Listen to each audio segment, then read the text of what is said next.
Hello guys, welcome to my channel something, and in this video tutorial I will gonna show you how to fix a keyboard input not working in Windows search bar or start ctfmon.exe automatically. So how can fix this type of error? Let's get started. Before starting of the video, I humbly request you please subscribe my YouTube channel for more updates.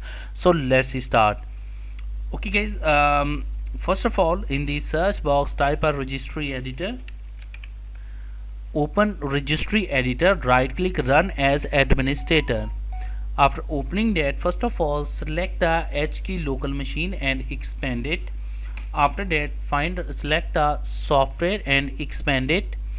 After that select the Microsoft and expand it. After that scroll down and find out a Windows. Now here is a Windows. Select a Windows and expand it. After that select the current version and expand it, and scroll down and find out a run.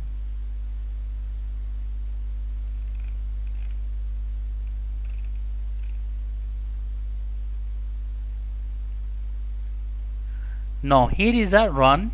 Select it, right click, click on new and select a string value.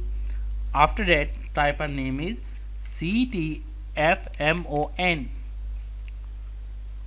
Open it and set a value is C column backslash Windows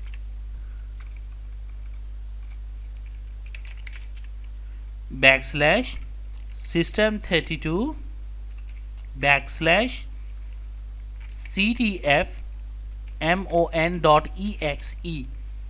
Click on OK button. After that close the registry editor.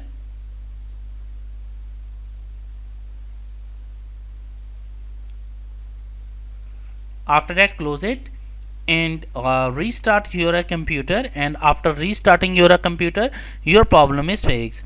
I hope this video is helpful for you. Thank you for watching and please subscribe my YouTube channel.